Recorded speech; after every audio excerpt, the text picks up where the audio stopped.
Vibrant Ones. I am your Vibrant Health and Wellness Coach, Linda Howard, welcoming you to Vibrant Health and Wellness Coaching. This is our special webinar series titled Pathways to Your Vibrant Health. The objective, or I should say the mission and vision of Vibrant Health and Wellness is to serve as an accountability partner, to provide support, information, and resources to my Vibrant Health and Wellness clients, to really inspire and empower them so that they are well armed to make educated decisions, to take optimal, sustainable possession of their own vibrant health and wellness. Vibrant Health and Wellness is a faith-based health and wellness company, but I just want everyone to know that my clients may not be people of faith, and that's okay. That's just my foundation, and it's been working for me. I'm unapologetic about it, and I thank God for this opportunity to serve you. So today, I have invited a very, very, very close friend of mine, and even closer, she's my cousin. Her name is Marie Townsend. And I've invited Marie here today with us so that she can share her testimony and we can go even deeper into the things that we've shared together amongst one another and with our family and friends. You know, last week I started this series and my first guest was Sherwood Grant. He is a holistic health and wellness counselor. He's a fitness coach, and he's just loaded with wisdom. Last Thursday, I had the honor and the privilege of interviewing Audrey Lee. Audrey, she's an author. She is a nutritionist and so much more. And so what I'm going to do at this moment is really encourage you to go back into the archives. You can go to my, you can go to my Vibrant Health and Wellness Coaching Facebook page, where you can go back and look at those videos and just glean all of that information. Mm-hmm. So actually, Marie and I will be talking about a lot of what you will hear in those videos. So without further ado, I would like to introduce you to my bestie, my cousin, Marie Townsend. Hello, Marie. Hello, Linda. Thank you so much for having me tonight. Thank you so much for doing this. This is great. This is absolutely great. And I'm glad to be able to come on tonight and share. And yeah. I want to kind of tell a little bit about us. So you said cousin, you said friend. Linda and I met many years ago, not even realizing that we were related. We were friends for like almost 20 years before we realized we were even related. And so we just started, we would talk 2-3 times a year and catch up on all of the, the things. But I would say that the last few years, when Linda began to share with me her coaching, her life coaching, and the wellness, it's been a change. It's been a change for me in my life, and I so appreciate it. It's something that, you kind of hear people say, and sometimes you let it go over your head. But I admonish you, do not let this go over your head. This is life-changing. Great. Thank you, Marie. So I know that as all of my guests, everyone has, even though we're on this, I would say, worldwide reset, I know that we all have agendas and just things that we are attending to. So we won't keep you too long tonight, just enough to just glean as much as we can from you, okay? So I want to start with this. as Marie was saying, we met years ago. Didn't know we were related until what about 10 years ago, if that? A little bit more than that. It's been a little bit more, maybe Okay. 15, about Okay. 15 years ago, so maybe 15. Yeah. All right. And so, as Marie said, she's been watching my journey as a health and wellness coach, and little by little, listening and taking heed to some of the things I've been saying. But just to take you all back to where the connection really, where the spark was really made. Last year, Mm-hmm. I was to host an event in South Carolina, and I asked Marie to come and to assist me. Well, lo and behold, I ended up having to cancel this event, and Marie was already en route. Mm-hmm. So she still came, and we hung out at the hotel where the event was to take place.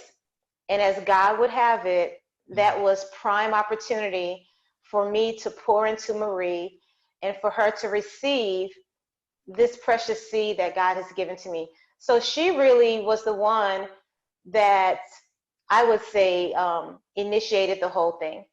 So Mm-hmm. she started asking me questions, Yeah. and I mean, because I'm full to the to the overflow, I think I may have overwhelmed her. But I poured out as much as I could, Mm-hmm. knowing that we had this limited time together, and she really took it to heart. So I want to go back and ask Marie some questions.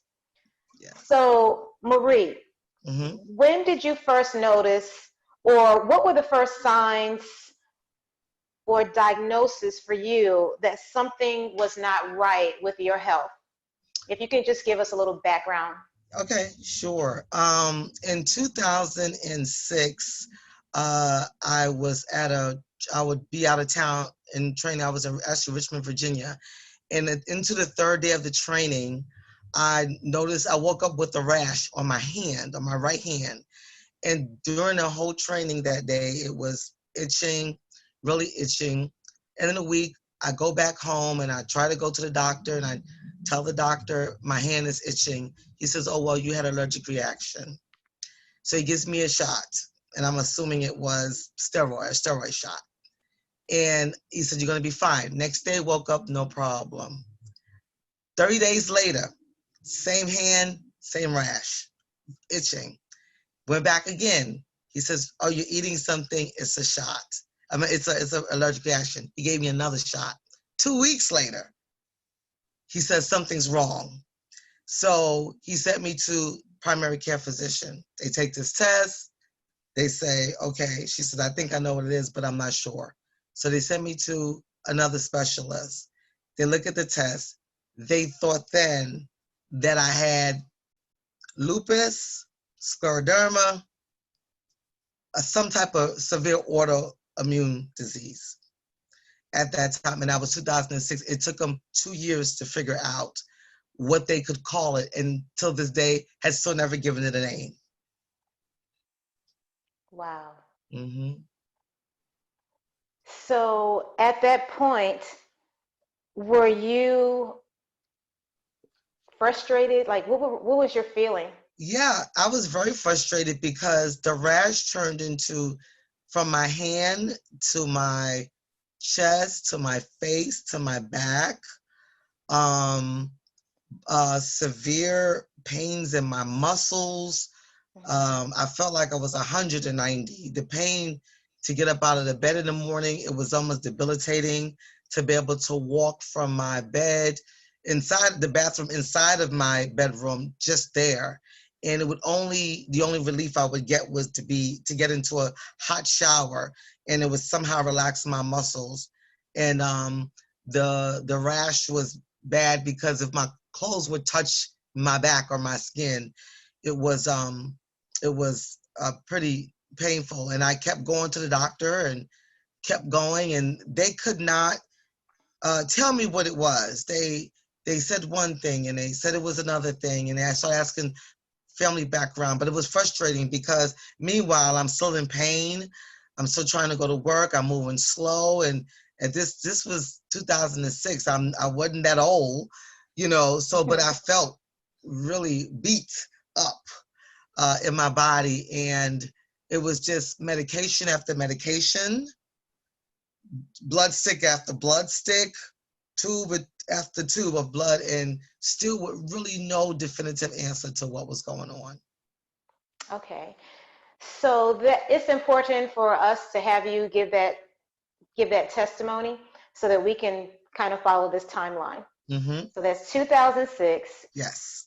and then fast forward, you and I get together, and that's 2019, Yes. correct?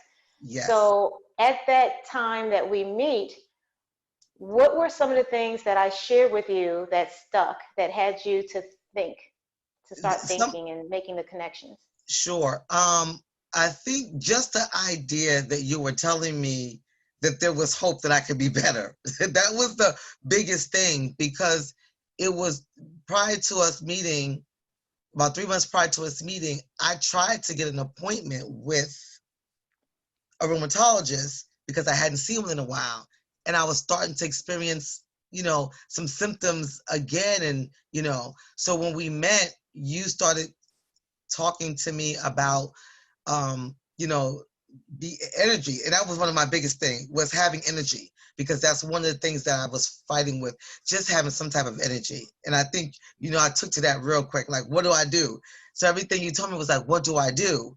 And I was at this place of, there has to be something better. The doctor doesn't have an answer. And because they didn't have an answer, it was, somebody has to have an answer. I believe by God, somebody has to have an answer. And Linda was very confident in giving me the information and sharing with me. And like I said, I watched her, so I knew that this would probably be the answer, but I wasn't sure. But I was looking for an answer. So basically, you heard me say or continue to emphasize that it was more of our diets that was impacting our health, no matter what it was. Yes, we had a conversation a couple times about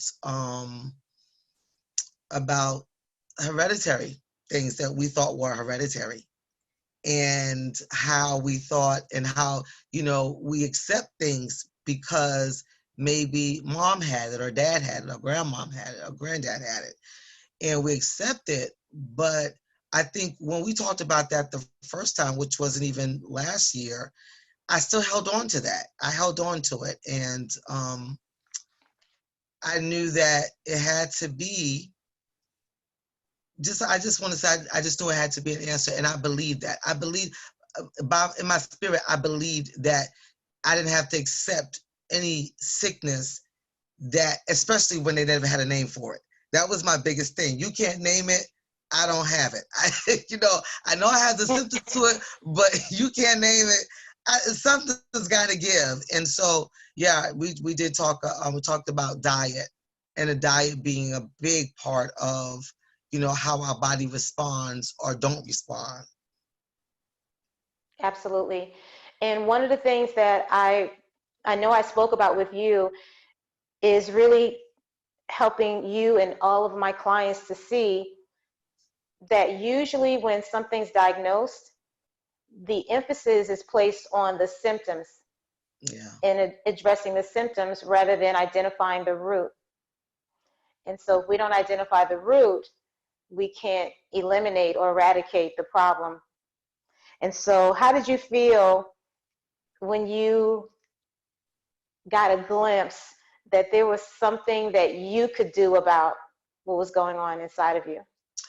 Oh, I was excited because we went to the store. We went shopping a little bit to start me some things.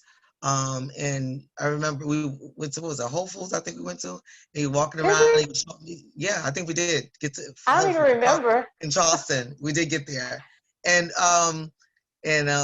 we were just talking about the diet, and we are talking about some other things that would help our body. And I was excited because I was like a little kid in the candy store with the things that we bought from Whole Foods. It was some other things, because it wasn't just at the time we talked about the diet, but it was some other things. And then that's when we went to go and buy some things from Whole Food. I could not wait to get back home to start. I was excited because I knew that by this time I already knew this is going to be good. This is going to work. I'm not going to give up. I'm going to go read. I'm not going to bug you that much. I'm not going to keep calling you, but I'm going to read for myself.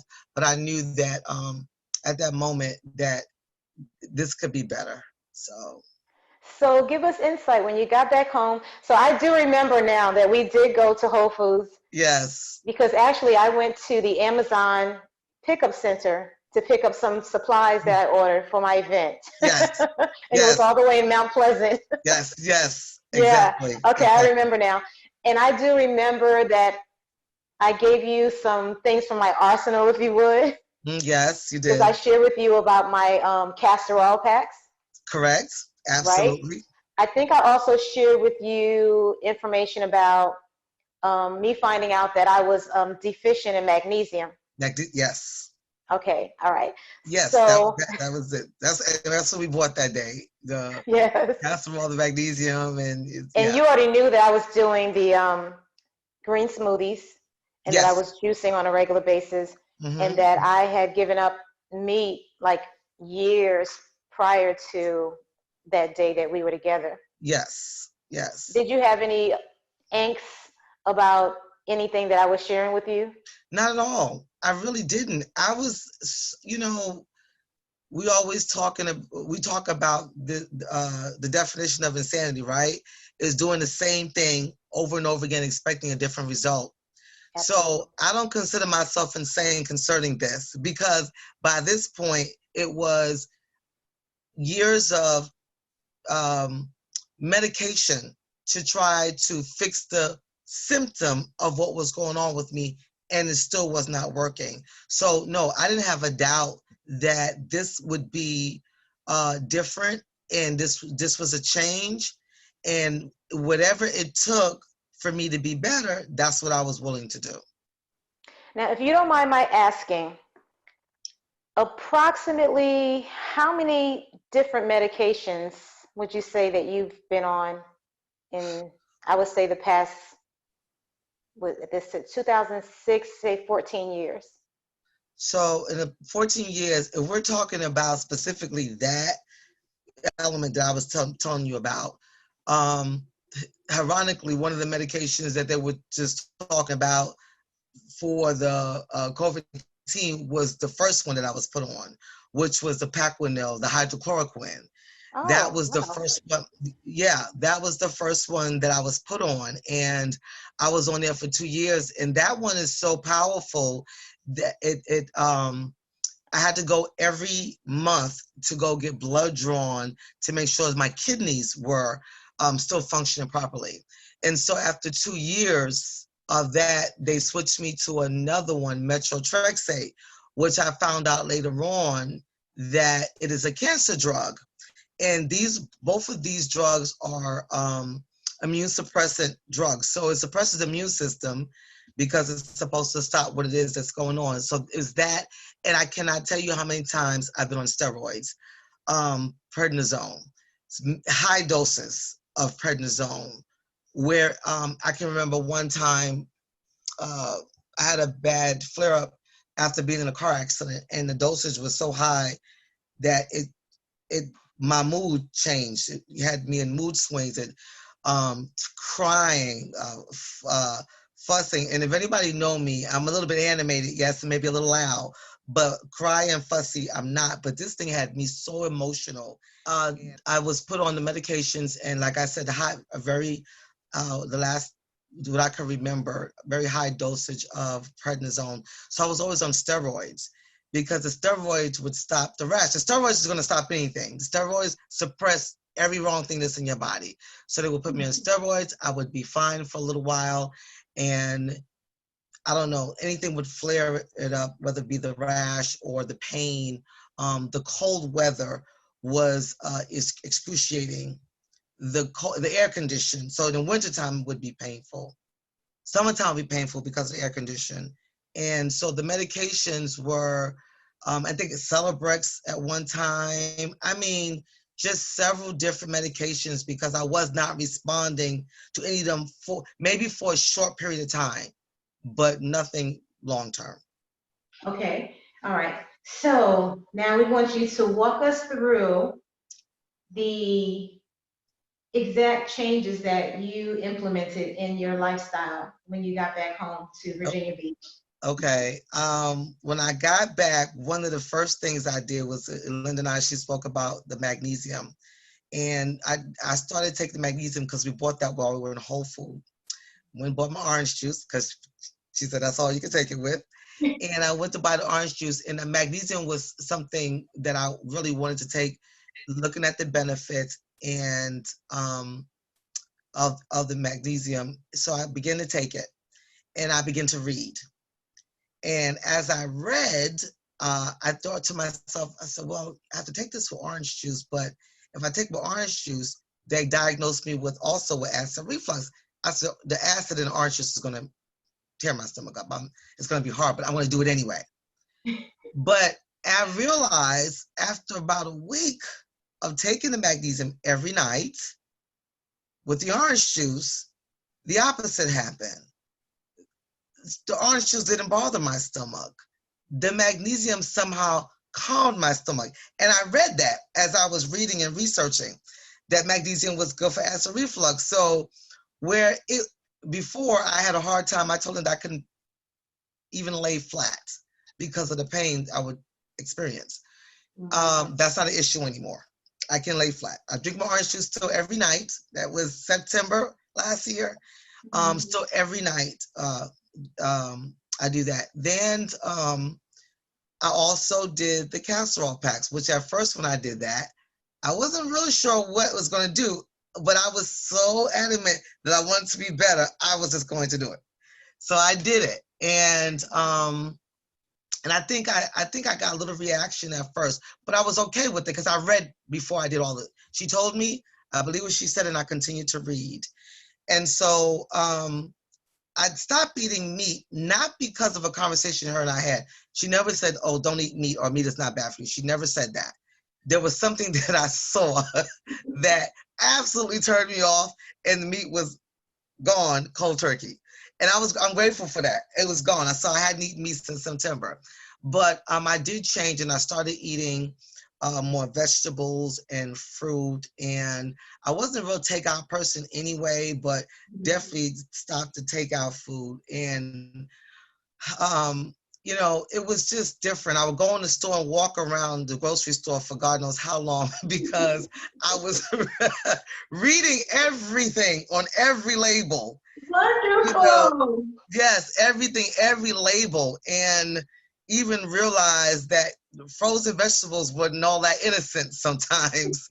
Sometimes frozen vegetables had something more than just the vegetables frozen in it. It had other chemicals. And so I started doing that. I mean, reading everything and just, if it had too many ingredients and I definitely couldn't pronounce it and it didn't make sense to me, looked like a hair product, I put it down.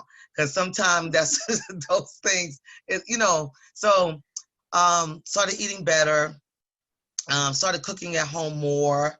And what that did was it put me on a regular schedule. It made me go on the schedule. So because I went to the store once a week, got the vegetables, got the fruits, and came home and I cooked and was on the schedule. So I realized after a while, I wasn't having headaches anymore. Now, when you say after a while, what's that timing? What was that timing? I want to say probably around 2 or 3 months. Okay. About 2 or 3 months. And I expected that because when I read about the magnesium, they said the magnesium, people feel effects from it within a week, but it depends on how toxic your body is. Right. It may take up to 3 to 4 months. And I thought, oh boy, it's kind of, oh boy.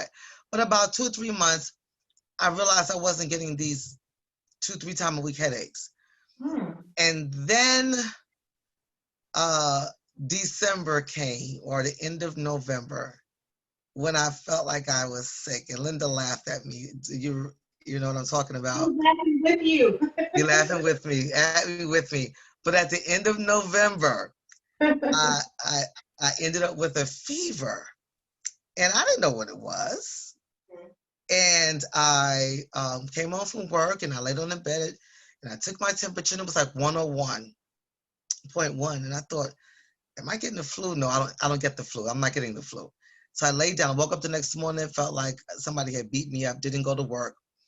I was coughing. Then I started coughing. I'm coughing up stuff, all kind of, phlegm. It was started off green, and it went to clear, and then it was yellow. And I coughed, and a couple of days, they sent me home. They kept sending me home. The cough was that bad. They were sending me home, and I really didn't know what was wrong with me. And I think I had to cough for about 2 weeks before I spoke to Linda or text her. And she said that you're detoxing, your body is detoxing. And I'm like, what? Is this? This? And the thing I remember the most is the cough. It was like I was trying to cough up the mucus and the phlegm. It was trying so hard to come out, and it was weeks. And she told me, she told me, she did, after she said you're detoxing, she said it's going to take, she said, I think maybe 3 weeks, 4 weeks, and it was about 4 to 5 weeks for my body to, I woke up one day and it was like, it was gone. It was it Just was like gone. that. It was Yeah. gone. It was gone, and I felt better, and it was no headaches. It was it was gradual. It was a gradual thing, but somehow it still was when after I got through that part of the detox, it was changing, and I felt so much better, and I had energy. And I'd come home from work, and I would just cook, and just do other things and go. It was different. It was different. Now, I just want to emphasize here that I am not a nutritionist. Of course, I'm not a doctor. Marie is Right. my cousin, Right. and I have so many family members and friends that I share what I do. So I simply share with Marie what I did and how I saw the change in my own life. There's a scripture, and I quoted this last week. It says, freely I receive, freely I give. Yeah. And I just want to also emphasize that vibrant health and wellness coaching is not merely about physical health and wellness. While that is, of course, critical, it's important. And Marie, while we were in that hotel room in Charleston or Somerville, we went through spiritual Yes. healing, did we not? Yes. Healing, Yes. soul, and body. Now, I had already been going through things and being healed, spirit and in my soul and my body, but we were together that weekend, and even for me, it was a whole different level. So I just want to emphasize that I didn't tell her what to do. I just No. shared with her what I do, Yes. and it was very detailed. And she asked me for the so once you ask me for the information, I'm going to give you everything. Yes. I'm going to pour Yes. into you and give you everything. And to each his own.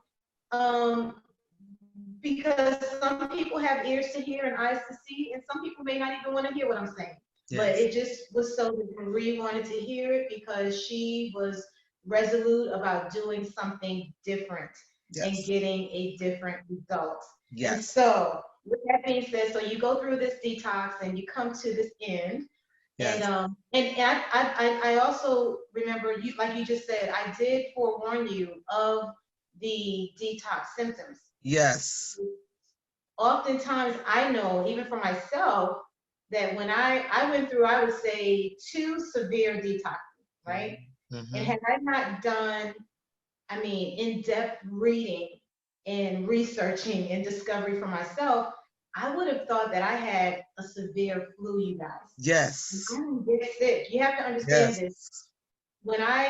The first time I went through a severe detox, I was a little concerned, but I had Mm-hmm. to remember, wait, you don't get sick. Like, you don't even eat things that would make you sick, and it's not something hereditary. And plus, Marie and I, both women of faith, we don't claim sickness, Right. right? That's right. And so I remembered all of the symptoms that they listed that were, components of detoxing. headaches, chills, aches and Yes. pains in the body, Yes. the incessant coughing up of phlegm and Yes. mucus. It is so, and I'm telling you, Super. when we say coughing up phlegm and mucus, you guys, you have no idea. Right. You're right. We're not even minimizing or exaggerating No. like what that is like. Okay. I mean, but as I was sharing with Marie and I share with other people, and like she read with the magnesium, if you're on medication, it depends how toxic you are, right? So many of us don't even realize how toxic we are. Like the way my lifestyle was and the things that I ate and how I abused my body for Yes. years, that stuff was in my cells.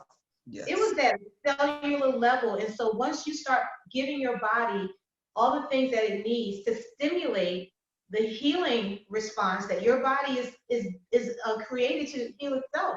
And once you start giving your body all the minerals and nutrients and phytonutrients and micronutrients that it needs to heal, it goes to work. So what your body was doing, Marie, and what I know, was evicting all the toxic squatters. Yes. Right. they, they weren't even serving you. They weren't paying you any dividends or residuals. You Yeah. know, they were toxic. And let me see. What was it that happened after that? Did you start sharing with your family and friends what had happened? Yes, I did. I started sharing with whoever would listen.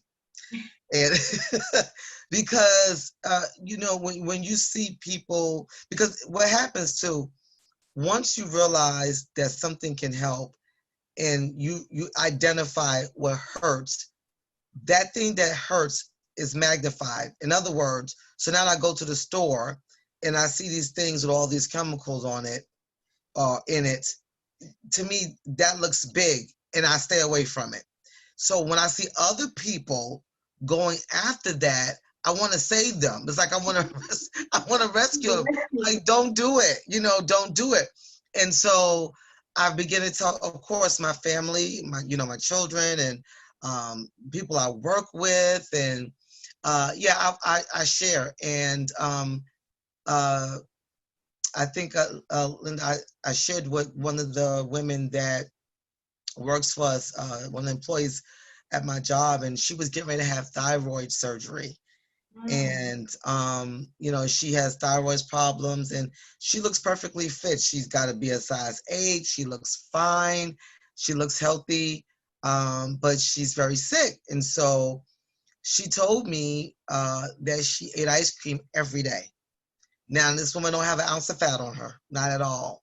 But then when she came to tell me almost a few weeks later that she had to do thyroid surgery and she was sluggish, and I asked her, I said, do me a favor, don't eat dairy. Do me one favor, stop the ice cream for 1 month. Look at you. Just don't eat dairy for just 1 month, 1 month. And she said, you sound like my daughter. And her daughter had been trying to tell her, but she wasn't listening. So when I said it, she heard her. She heard me. She heard me. So she goes back, and I didn't see her for a little while. And I saw her a couple of weeks ago. And I asked her how she was doing. And she said, I'm doing great. I feel so much better. She said they're not doing the surgery again. And I was so pleased because I was like, okay, somebody, when you want to be better, I think you'll hear it. And it's not this thing that happens overnight for some people. But if you're desperate for her, she threw it away quick because she was up against surgery. Yeah. So you do when you're in a state of, I'm desperate, you will do what you need to do. And I think sometimes we do get to desperate, unfortunately, before we do what it is that we should be doing. So in that case, I was glad to share with her, and I still continue to share. She is the most profound person that I could think of that I spoke to and made that change and felt better and is still feeling better and avoid the surgery. And then after she went to the doctor and told the doctor what she had done, the doctor began to suggest to her about the dairy and some other things that she was eating that she could change her diet. After? But that was after she had, yeah, after. Never told her prior, when the set of surgery was getting ready to be set up. Never prior told her prior to me telling her. But after she got better and told the doctor what she had done, and then the doctor began to recommend her diet differently. Amazing, Yeah, amazing. And that's the thing that compels me as well is when I recognize how much better I felt. I mean, like yeah, I said, my first my first agenda was rescuing my family, right? right, Because you and I both, we've had these conversations. We've had um, parents and grandparents and aunties and uncles and cousins that have died.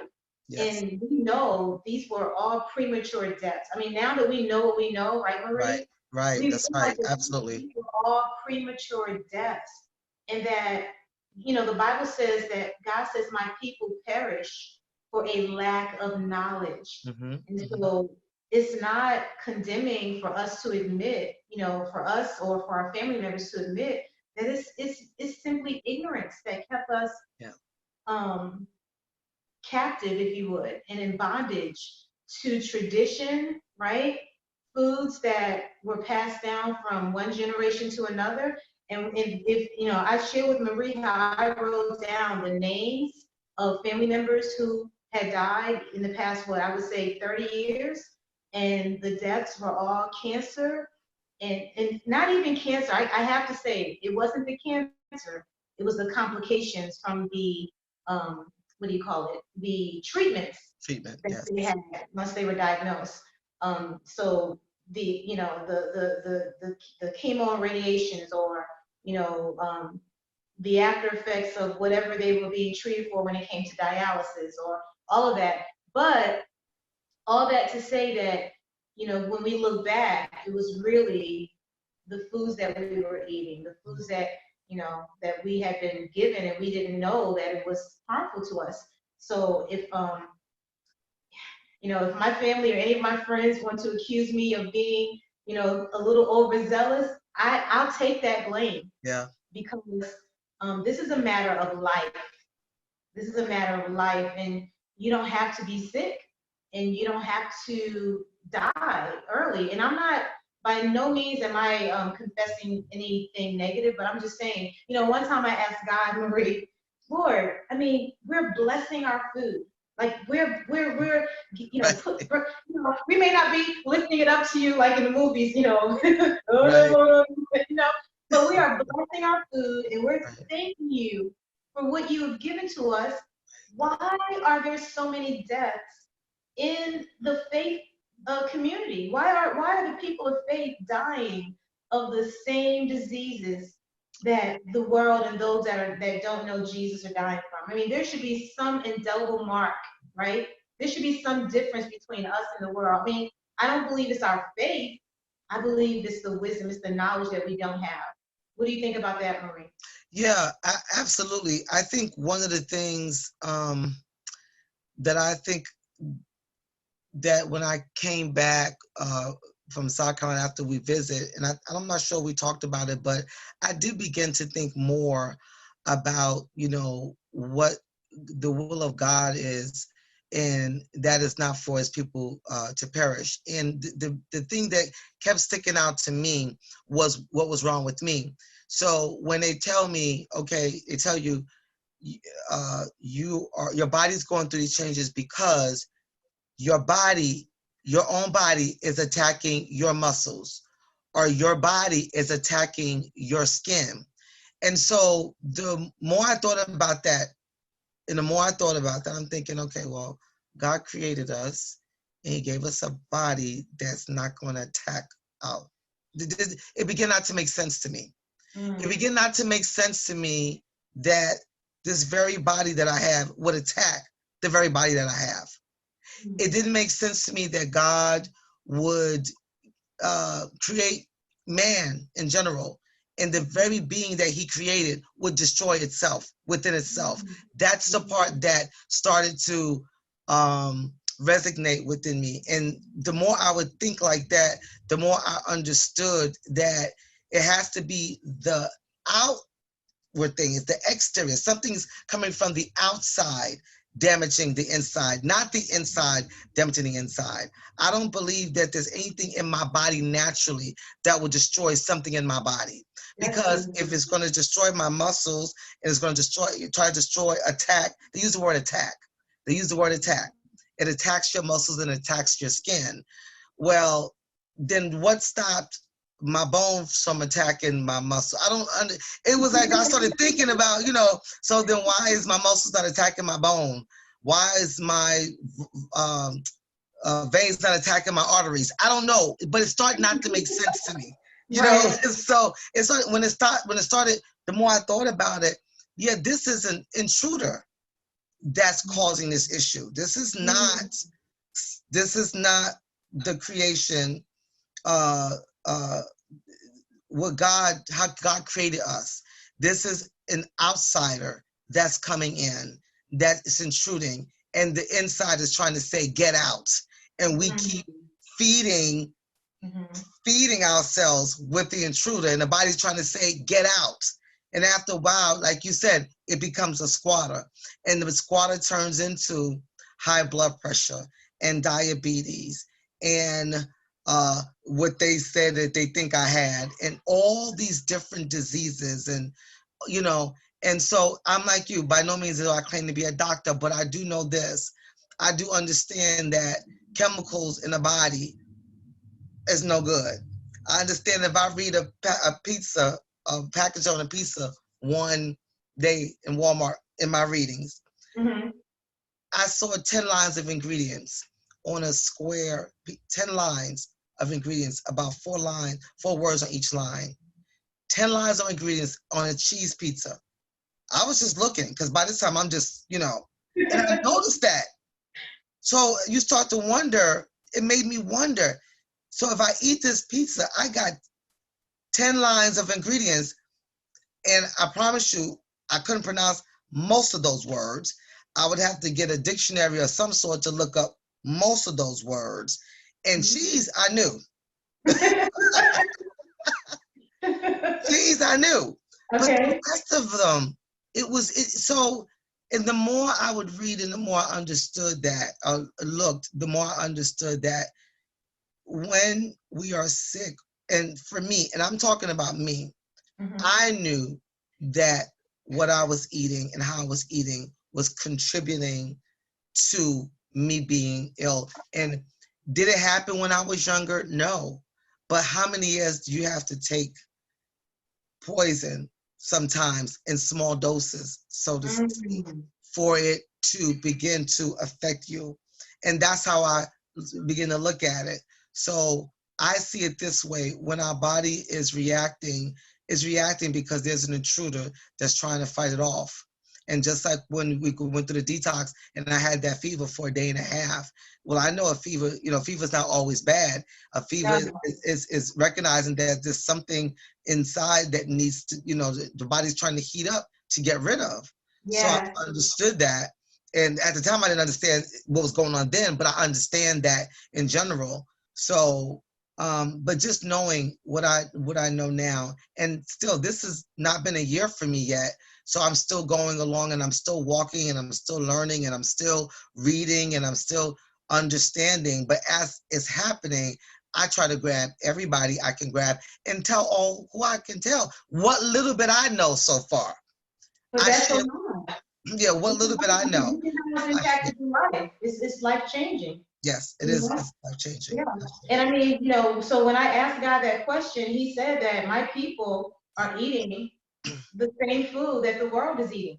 And so I was sharing with Coach Sherwood and Coach what's her name, Audrey, the last week, is that there is what we know right now, Marie, right? There is real food, right? Yes. That God has given to us. Yes. And then we have the fake stuff, the what I call food-like substances. So what God said to me, because what I understand is that he was actually showing me where the deception was. just like you reading those ingredients on the box. And this stuff is being done in plain sight. It is in plain That's sight. the Yes. crazy thing. It's being done in plain sight, so it's not even a hostile takeover of your body. We're parts. We are willing participants. Yes. So what God showed me is that, well, I can't force it out of your hand. You all are willingly eating something that I didn't give to you. Right. So you're suffering the consequences, right? Of putting something that you think is that you believe is food. You've been deceived into believing that that is food. Anytime something has to be enriched, come on, Right. modified. Yeah. The word modified. Wow. Yeah. These are the key words that we need to look at. If it has to be enriched and modified, Yep. that why does something that God gives to us have to be modified? Modified. That's Why does right. it even need to be enriched? He doesn't even want us to add anything to his word, right? Yeah. Think So about why the food? That's right. That's right. food. Why And the so we only need things that have one word, and that's the, the name of it, yeah right? ingredient And right. so just if you would just for you, other than you said the headaches went away, just give us more insight as to what you felt, because what I encourage my clients to do is to make the mind body connection, so that when if they happen to fall off or slide back or regress, that they can ignite that same connection again, where they say, wait a minute, I don't, this feels like this does not feel good. What have I eaten? What have I taken? And what have I done different to get back to this square, right?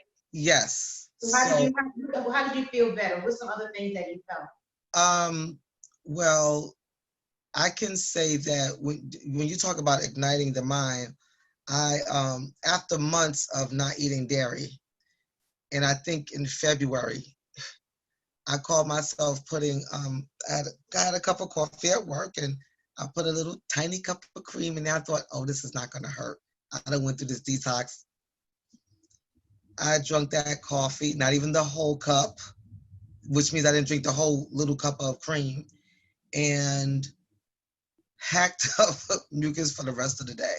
My body's, it was, I, I thought, wow. I mean, soon after I finished drinking it, well, got halfway through the cup, and I started, clearing my throat, and I thought, you gotta be kidding me. It's like, it was almost like, I'm gonna sneak and do this. Psych, no, your body says no. You're not sneaking to do anything. And so I did that, paid for it for the duration of the day. And I do want to confess this. This is a confession, but not. But in March, when we went on lockdown because of the pandemic, and I had a beautiful schedule. I didn't eat after 6 o'clock. I ate everything. I cooked everything I ate. And March comes, and we're in the house more. I went down from working 9 hours a day to 3 hours. And so come home, and I'm getting home at 12 o'clock in the afternoon. And things just changed. And I started cooking. But it was crazy because all of a sudden, it was almost like I went back to thinking it's okay to eat what you want.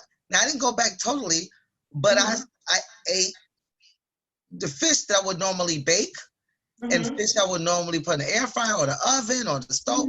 No, I decided I want to fry it. Okay. Right. Right. So I'm still not, I don't know. So I did this a couple of times in March. Oh my gosh. By the beginning of April, I wake up, very familiar pains in my legs, very familiar pains in my, haven't felt this in a long time. Headaches. Wow. Didn't dawn on me the first morning. Second morning, the fan in my room, I started getting pains in my arm from the fan.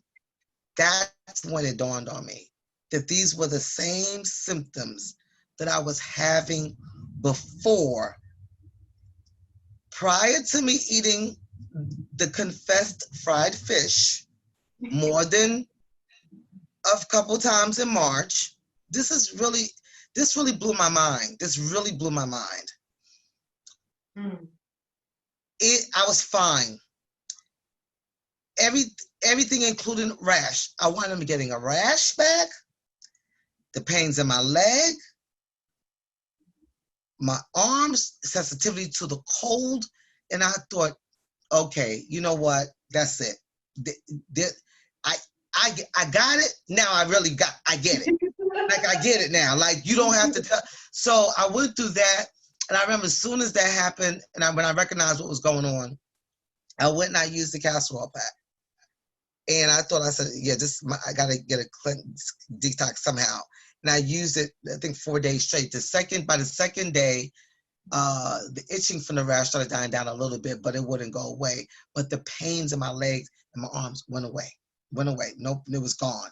So I used it for the 4 days on, and I did the 3 days off, and and I started feeling better. I was so mad at myself for that, but then I said, you know what? It's okay. I went back, clicked on, and goes, you know what? It's okay. So I understand. But if nothing else, it showed me something directly, not indirectly, directly. You ate this, a bunch of symptoms came back. Headache came back, pain came back, sensitivity to cold. These things came back. So it didn't take long after that to, this was about 3 weeks of just being a little I fell off the wagon. I'm back on it now. And, but it would take a lot to, for me to, it's just not worth it. It's not worth it. It's not worth it. And it's not worth it when you know better. Once you know, you can only do better when you know better. You can only do better when you receive. I know better, I receive better, and that's why I am now. So when you mentioned frying your fish, if you go and look at the video or the interview that I had with Audrey Lee, the nutritionist, and she is a cancer conqueror. And you listen to she's in her 60s now, but she is a cancer conqueror. She was diagnosed with stage 3, stage 4 cancer like 30 years ago. And she basically overloaded on nutrition and has not had a problem since then. But she was just giving us all of these different things because she was the director of the nutrition ministry at my church. Wow. So she was just sharing some things. Her program was back then it's called 90 Days of Health. It's still called 90 Days of Health. The module that she used when she was teaching the nutrition ministry at my church was called God's Plan. That was the module that they set up. And she mentioned like one of the major problems today that we're seeing is this oil. And I don't know if a lot of people know this, but the oil that is sold in the grocery store, it's all rancid oil. And because we don't know what good oil, we have not been conditioned to know what the good stuff tastes like. We've acclimated over the years to the rancid and just toxic stuff, where when we do get the good stuff, we're like, oh, that doesn't taste right? I mean, I've had really, really good olive oil, and it's so good. She prefers no oil at all, okay? Because the oil, some oils cause oxidative condition in the body and leads to the body being more acidic and not having enough oxygen. And they even know now that cancer cells thrive in that type of environment. Cancer cells thrive on sugar. Anyway, she was talking about the oils. And so when you think about, how you went back to frying, it wasn't simply just frying, it was the oil, Yes, I knew it was the oil because I ate the same fish for months with no problem. But as soon as I put it in the oil, that's when the problem came. So, but that was another to me, another stepping stone, another place to go. And, I turn back and I look and I'm like, this is pure evidence that, not only or am I not going to do it again, it's not worth it. It's not worth it. It really isn't worth it to be reconnected with that type of pain for food that I can make fish taste just as good another way and know is a little different, but it wasn't worth it to me. Not knowing that and knowing that the pain was one thing, but you know, I felt a little setback for a minute there, but I don't anymore. But it's just knowing that it was something else I put in my body, you know, that was not good for me. Just like I said earlier, knowing and understanding it's the external things that are harming us, not the body is not attacking itself. Absolutely. And something else you said that I wanted to go back to, but this was the thing because we have all of these all of these communication going on in our bodies, right? And so the way your body responded, that's called a health response. Mm-hmm. So you weren't sick.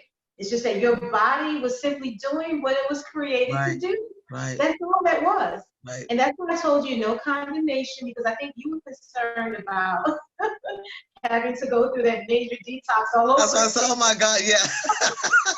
I was like, oh my gosh, not that again. I don't want to go through that again. Yeah, Yeah. that was rough. While you will go through different levels, I just wanted to assure you that, I don't believe that it's going to ever be that severe again. Right. Because just you going back to that, because I didn't really have anybody. I mean, I know that I have been listening to Audrey and people that had gone through her teachings, through the years. But when you go through it yourself, for me, because I knew that I would be walking alongside people, serving as an accountability partner, support. I really wanted to flesh some of this stuff out myself.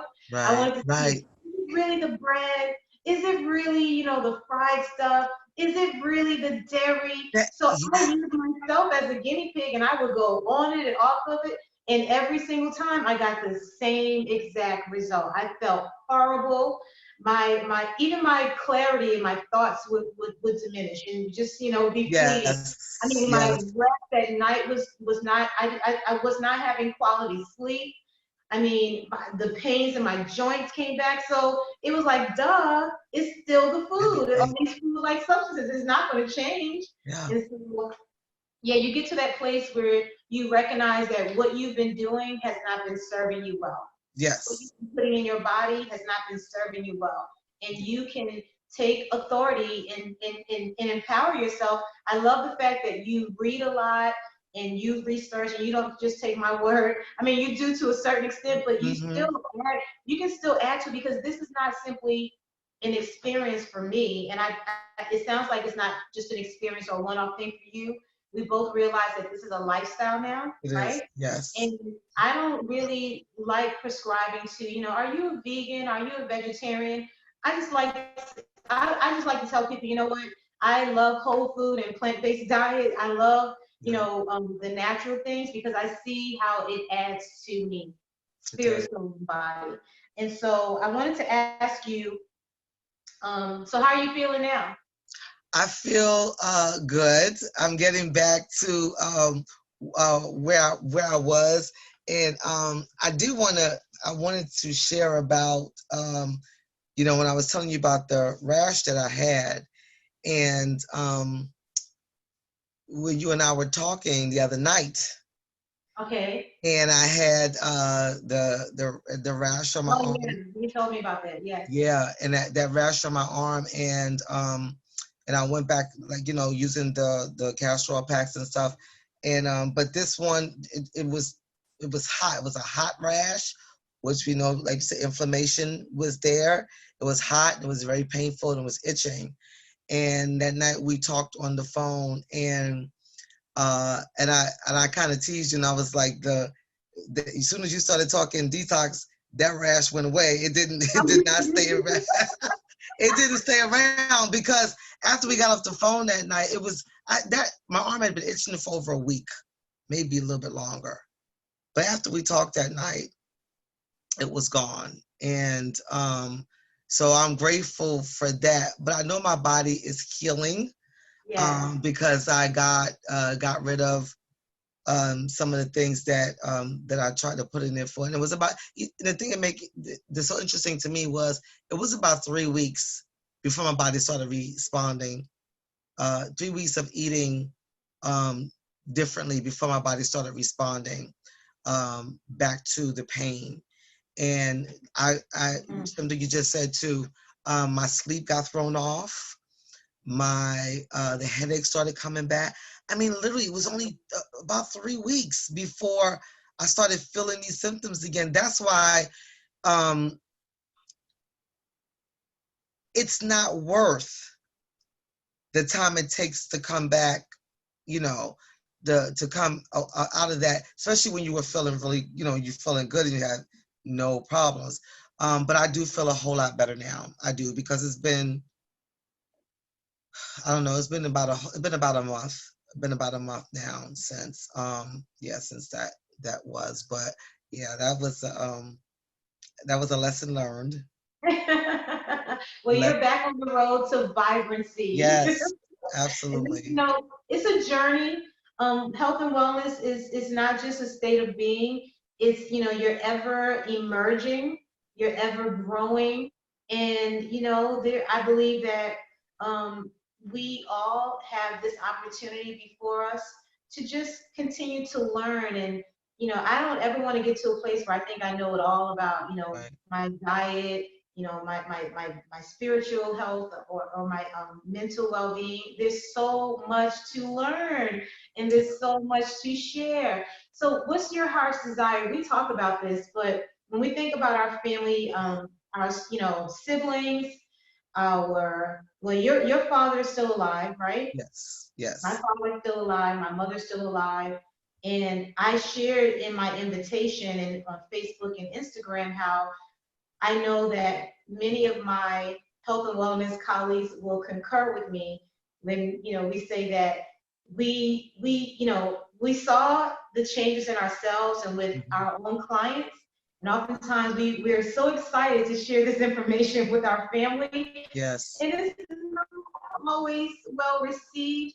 mhm, And it's a growing point, because God Himself has to talk to me and talk me down sometimes, because I get a little discouraged. I used to. I think I'm in a better place now, but it's really my heart to see not only my family but everyone well, because I think it's like unnecessary for people to suffer, and they yes, don't even understand what's at the root of their sufferings. right. Um, but when it comes to your family, do they see the change in you, or have they noticed that you're eating different?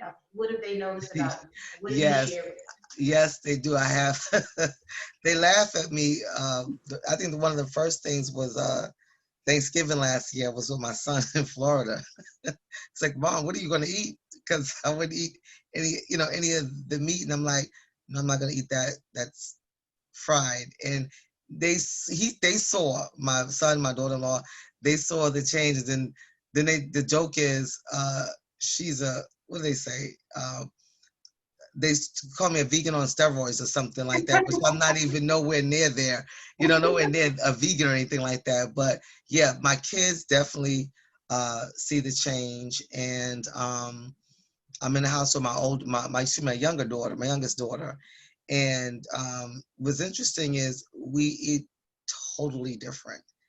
And I try to share with her, what I'm doing, what I'm eating and stuff. So, I cook enough, but and I don't push her. I don't push her, because I know that these things are gonna have to come from inside of here. And like, so I Yeah, said, a lot of times we get there, unfortunately, when we at a point of desperation, like when there is no other choice, no other option, and our backs are against the wall, is when we go for the thing that we're not used to doing. But you know, young people sometimes, because they're young and they don't have any effects and no symptoms, it's harder to talk to them, because I'm like, okay, I'm doing this, and I don't feel anything. And you're older. That's why maybe you're going through this, because you're older. But I do desire that. I, I wish they feed my grandchildren better. I just right. really, I see that and I'm like, really, that really is how I am. And I'm thinking, okay, my children, and I got small grandchildren. I'm like, I want to, they don't need to eat that.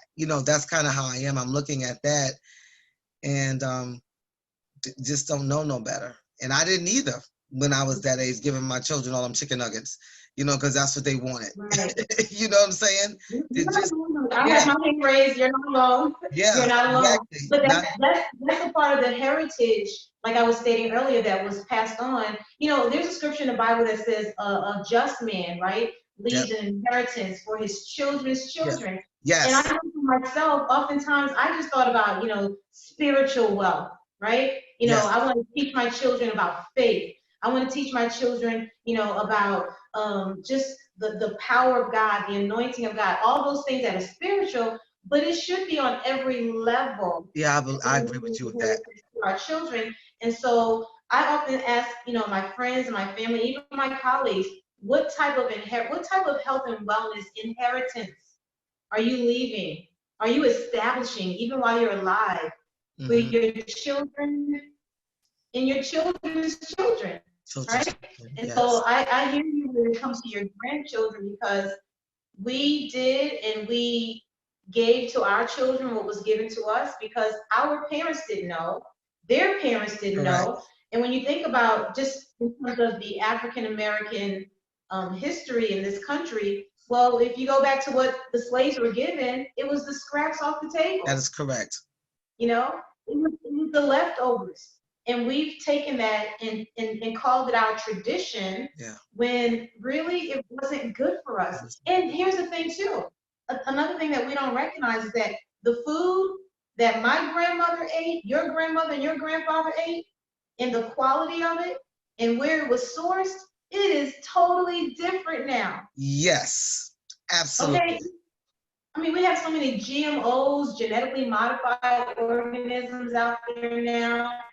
And, you know, like you were saying about young people, they look at us, they say, well, you're going through that because you're that age, right?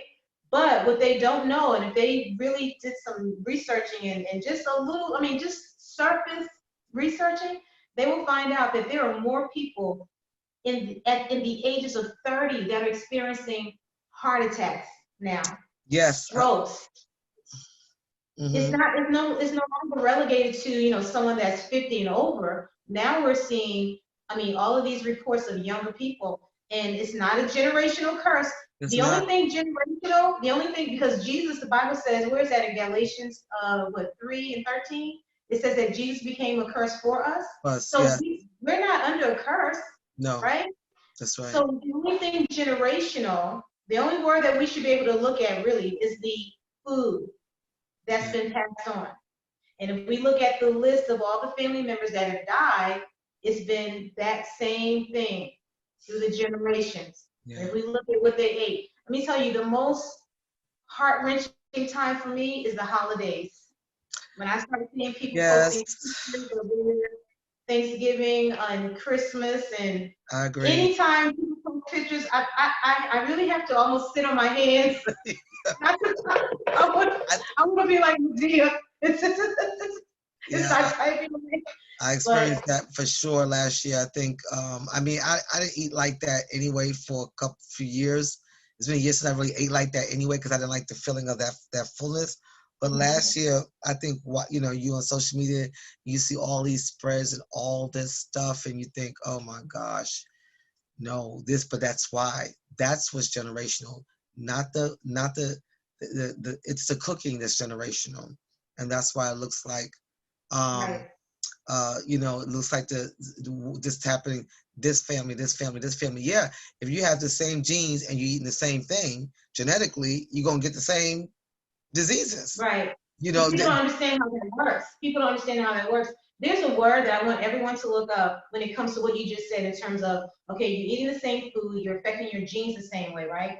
But there's this, it's not new. It may be new to some people, but I've been hearing about it for, man, the past 6 years. It's called epigenetics. Epigenetics. Hmm. Epi, and then the word genetics. The word epi, like epicenter or epic, it means top. So that means that there have now been studies that no matter what the genes, what someone may be predisposed to because of their genes, they've done studies now that show that when you change the internal and external environments, right, you can recondition and reprogram Yeah. things down to a cellular Wow. Let me tell you. Yeah. So I mean, there's so much that, like I said, there's so much to learn. There's so much to learn. Yes. So do you know that Audrey was sharing some testimonies, and I shared with her all the testimonies that I heard when she had the nutrition class. Is that there were people that were giving testimonies about being on 12, I mean, multiple medication, and how when they changed their diet, they came off of all the medication. Yes. It was incredible. So I'm just so full of hope for my friends, my family, Yes. everyone that God blesses me to encounter them, and to share what I do, what I've done in my own life, and like I said, not just on a physical, material level, but at every level of our being, spirit, soul, and body, and give them, just that spark of hope. Like right now with this COVID-19, um, how was it when you see and when you understand the changes that you've made that place you in your body at a more optimal level? Does Hmm. it give you a certain sense of confidence? It does. It definitely does. And I think when they started listing like these the preconditions, Um, pre-existing conditions that were people were more likely to become severely ill with them. And I didn't fall under any category but maybe one, but then that still depends on what doctor you talk to. So mhm. but I felt better because I'm thinking, if I'm taking care of my body and something tries to come in or is around, it tries to come in, it's not going to be able to, because just like was, we voluntarily put in some things when we eat, but this outside, this virus is an outsider. And I do believe the same way my body try to fight off some of those other things, it would fight off Right. the virus the same way. So yeah, I do. I've definitely, I'll be honest to say that I feel better about it now than I would have felt about it maybe a year ago or 2 years ago. Knowing that I know that had gone through the detox just a few months ago, that my body is still in a better position, in a better shape that it was in this time last year, before all that happened. So yeah, I do have that better confidence of, feeling healthier. Wonderful. So we're about to wrap up, but I want to ask you, what would you like your family and friends to know the most out of what you've learned? What is the one thing that you would like them to know? Yes, that we do have the ability to, um, we have the ability to be healthy. God gave us the ability to be healthy. Yes. And the scripture that comes to my mind, which nobody ever put in this context before, because I'm just thinking about it, that he gave us power to get wealth. And whether the wealth is in our body, and whether the wealth is in our hands, or whether the wealth is in our generation, God gave us the power to get wealth. And so he gave us the power and the ability to understand and to seek after him for knowledge, Hmm. so that we can take care of ourselves. He left everything for us here that we would do well with it. And I really would like to see everybody I know strive for being better, and know that it doesn't happen overnight. Because I could have been like, oh, okay, forget this. If I Right. felt the wagon, oh, forget this, I'm not doing this again. I might as well just keep on eating bad. But it's not that. We go through that with everything in life. We fall down, and then you get back up and you keep on moving. And but it's so worth it. So you have to look at the outcome, look at what um, the benefit of this is. The benefit is good health, life more abundantly is why Christ came. That's what that's what you get out of this. And the abundant life is not, so many people think of things, but it's not things. Because even if you have things and you're sick in your body, you can't even enjoy the things. But Wow, if that's you're good. That's well in your good. body, you'll be well in your soul because then you're not worrying about your health. And so it all connects to one another. That, just we take care of ourselves and put in our body what we need. And Linda, I want to say this, that the one thing that also the way I was thinking changed was I can remember always eating and you're eating and you get this full and this bloated feeling, right? Because you eat so Yeah. much. But now I don't eat like that. I eat and I'm enjoying my food still because I'm making it most of the time, and Right. I'm satisfied. And it doesn't have to be a lot. I need to nourish my body. I'm nourishing my body. In other Yeah. words, I don't have to have a half a turkey to nourish Yeah. my body. I don't have to have, 6 pieces of fried chicken or a whole head of lettuce. But you eat and the your mind changes about even what food is. It is to nourish our bodies. We don't have to intake a week's worth in one sitting, basically. you know. And Right. but I saw that different. In other words, when I cook, I was cooking in these smaller portions, and I was still yet satisfied. And then after I eat, if I wasn't satisfied, then I eat sunflower seeds. That's my thing. So Okay. yeah. So but yeah, but it's to know that and just to feel better about everything because when your health is well, that takes away a whole worry. Then your mind isn't worried about that. So Yeah. your soul is being healed because you're Yeah. not worrying about you're not having those emotions and the first chest pain I'm having a heart attack. Is your neck hurting? Is that cancer? Oh, I got about you don't go through all these emotions. Right. Um, when you know what you're putting your bodies right, and I think people panic sometimes because they know that they're not eating right. Right. They Yeah. know. You know Actually, you're not. You know you're not when you're not. right, and let me tell you, you just hit on something, and that was one of the things that I said when it came to this coronavirus. And hear me, Marie knows my heart. I am by no means dismissing that people have died, right, Yes, as a result absolutely. of this virus. What I am saying is that I believe that most of this fear is coming from people's hearts because they know that they are not well. Yeah, I yeah, guarantee you, it's a whole different feeling and mindset when you know, like this is why I asked Marie that question. When you know that you're doing right by your body, that's and true. you know, and you begin to understand how you were fearfully and wonderfully made, right? Why would your body break down? Why would your body not fight off an invader, right? Correct. When That's it's been correct. already equipped, right, with soldiers, with a militaristic army on the inside, Absolutely. right, to eradicate and annihilate any intruder. Yeah. Like you have this confidence in the reason I think that people like me get a lot of kickback when we say this is because that person or that individual is sitting on the other side. And I'm telling you, there's a different mindset. There's a shift that happens, and it's a reality that goes with it.